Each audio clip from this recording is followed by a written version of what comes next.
পাকিস্তানের অবস্থা খুব খারাপ বুঝলেন। যে আসছে সেই বাজিয়ে দিয়ে যাচ্ছে। মন্দিরের ঘন্টা বলবো না, ওটা অনেক পবিত্র জিনিস। তার সঙ্গে পাকিস্তান দলের তুলনা করব না, কিন্তু পাকিস্তানের যা অবস্থা তাতে ওই পৈশাচিক আনন্দ তো পাচ্ছি। যেই খেলাতেই হারাক না কেন, ভারত যদি হারায় আমাদের মধ্যে একটা পৈশাচিক আনন্দ হবেই।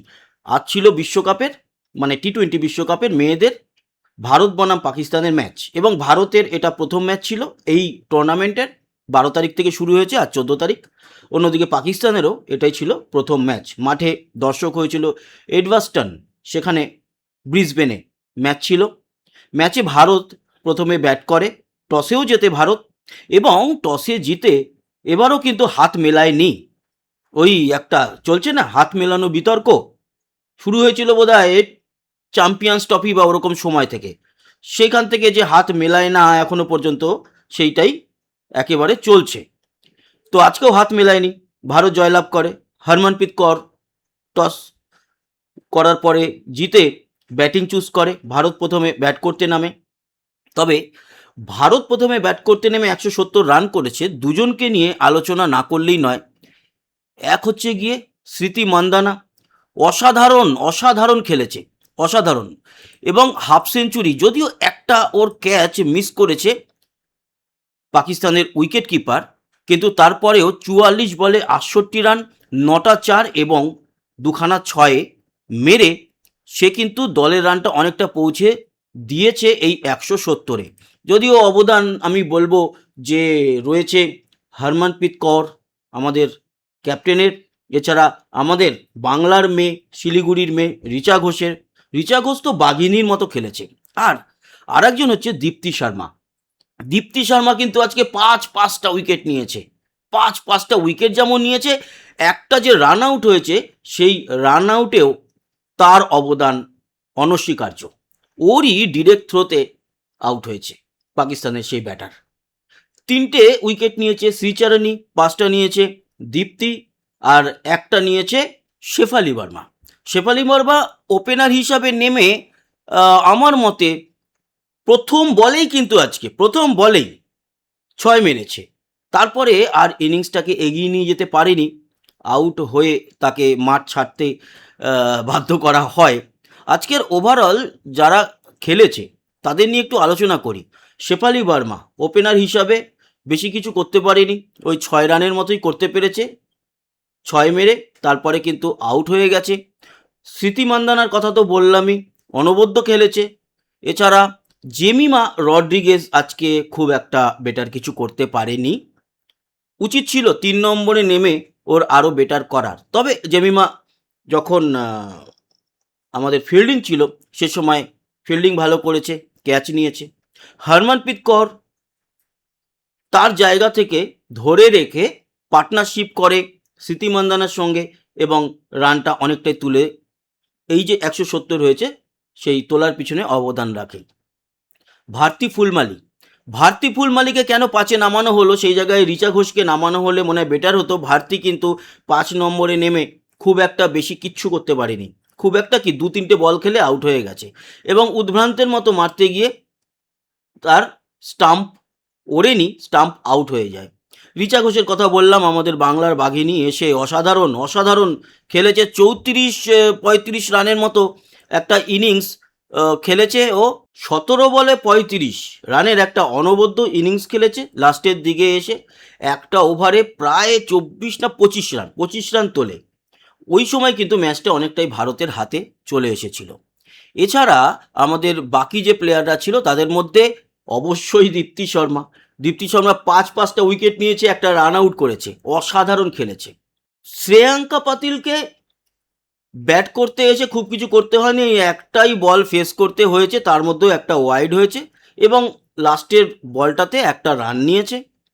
ফলে ওর ব্যাটিংয়ের বলার ব্যাপার নেই। হ্যাঁ, আমাদের দীপ্তি শর্মাও কিন্তু ব্যাট করতে নেমে 12 রানের একটা সুন্দর ইনিংস খেলে গেছে। তারপরে হচ্ছে অরুন্ধতী রেড্ডিকে ব্যাট করতে হয়নি, বল হাতেও আজকে সেরকম কিছু অবদান নেই। শ্রীচরণীর অবশ্যই আছে, 3-3টে উইকেট নিয়েছে। ক্রান্তি গৌড়ের কথাও আমি যদি বলি, সেক্ষেত্রে ব্যাট তো করতে হয়নি, বল হাতেও আজকে ক্রান্তি গৌড় খুব একটা কিছু করতে পারেনি, বরঞ্চ ক্রান্তি গৌড়ের বল আজকে খুব একটা ভালো লাগেনি। আর রিচা ঘোষের কথা আর একটা ব্যাপারে বলবো, সেটা হচ্ছে রিচা ঘোষের কিন্তু আরেকটু উইকেট কিপিংয়ে মনোযোগ দেওয়া উচিত। হ্যাঁ, as a batter Richa Ghosh খুব ভালো খেলছে, কিন্তু উইকেট কিপিংয়ের সময় ওর হাতের পাশ থেকে কিন্তু বল ফসকে যাচ্ছে। এই জায়গায় নিশ্চয়ই ও আরও কাজ করবে। আমাদের ঘরের মেয়ে, বাংলার মেয়ে, শিলিগুড়ির মেয়ে, তবে সব থেকে বড় কথা আমাদের ভারতের মেয়ে। আর একটু কেন বলছি উন্নতি করতে হবে, কারণ এই টুর্নামেন্টটা অনেক বড় টুর্নামেন্ট, একেবারে ওয়ার্ল্ড কাপ চলছে, তাই এখনও দীর্ঘদিন পড়ে আছে, সবে ফার্স্ট ম্যাচ। ফিল্ডিংয়ে মোটামুটি ঠিক আছে সব কিছু। আর অবশ্যই শ্রেয়াঙ্কা পাটিলের কথা আর একটা ব্যাপারে না বললেই নয়। এই যে শ্রেয়াঙ্কা পাটিল, যে এই যে দ্বিতীয়জন, শ্রেয়াঙ্কা পাটিল আজকে একটা যে সামনে ড্রাইভ করে ক্যাচ নিয়েছে, এই ক্যাচটাও কিন্তু আমার মনে হয় যখন ক্যাচ নিয়ে আলোচনা হবে তখন এই ক্যাচটা টপ লেভেলের ক্যাচগুলোর মধ্যেই থাকবে। এবার আসি আমরা ছোট্ট করে ম্যাচের সামারি দেখে নেব, ম্যাচ সামারি কি বলছে, তারপরে ভিডিওটা শেষ করব। আজকে খুব একটা বড় করব না, ওয়ার্ল্ড কাপেও কিন্তু জার্মানির ম্যাচ চলছে, ফলে জার্মানি 1 গোল দিয়ে দিয়েছে অলরেডি। এই মুহূর্তে বাজে হচ্ছে গিয়ে 10:38, মানে খেলা শুরুর 8 মিনিটের মধ্যে বা 7-8 মিনিটের মধ্যেই কিন্তু গোল দিয়ে দিয়েছে, 6 মিনিটের মধ্যে গোল দিয়ে দিয়েছে। আচ্ছা, এবার আমরা আসি ম্যাচের সামারিতে। 170 করেছে 6 উইকেট হারিয়ে 20 ওভারে। আজকে সন্ধ্যে 7টা থেকে খেলা ছিল ভারতীয় সময়। 106 রান তুলতে সক্ষম হয়েছে পাকিস্তান, 64 রানে ভারত জয়লাভ করেছে, বড় জয়। আর দেখুন, শেফালি বর্মা মাত্র 5 বল খেলে 6 রান করেছে, ওই একটাই 6। স্মৃতি মান্দানার কথা তো বললাম, 44 বলে 68, 9টা 4, 2টো 6। জেমিমা রড্রিগেজ 7টা বল খেলে মাত্র 1 রান, খুব খারাপ আজকে খেলেছে, বাট হতেই পারে। হরমনপ্রীত কৌর ক্যাপ্টেন, 35 বলে 36 রান, 4টে 4 আছে। ভারতী ফুলমালির কথা বলছিলাম, 3টে বল খেলে মাত্র 1 রান, আউট, স্টাম্প। এছাড়া রিচা ঘোষের কথা তো বললামই, 17টা বল খেলে 34 রান, 5টা 4, একটা 6। দীপ্তি শর্মা 9 বল খেলে 12 রান, একটাই 4। আর শ্রেয়াঙ্কা পাতিল একটাই বল খেলেছে, 1 রান করেছে ওই লাস্ট বলটাতে। ওদের হয়ে যারা বল করেছে পাকিস্তানের, তার মধ্যে সাদিয়া ইকবাল 2টো উইকেট নিয়েছে 4 ওভার বল করে 41 রান দিয়ে। আর ফাতিমা সানা ওদের ক্যাপ্টেন, 4 ওভার বল করে 33 রান দিয়ে 2 উইকেট নিয়েছে। বাকি একটা করে উইকেট নিয়েছে তাসমিয়া রুবাব, আর একটা উইকেট নিয়েছে রামিন সামিম। ওদের হয়ে যারা ব্যাট করেছে তাদের মধ্যে অবশ্যই উইকেট কিপার, যে ওপেনিং ব্যাটার মুনিবা আলী, ও কিন্তু ভালো খেলছিল, 35 বলে 41 করেছে, 5খানা 4, কিন্তু আউট হয়। দীপ্তি শর্মার ওই থ্রোটাতে, যেই রান আউটটার কথা বলছিলাম, সেই থ্রোতেই আউট হয়েছে মুনিবা আলী।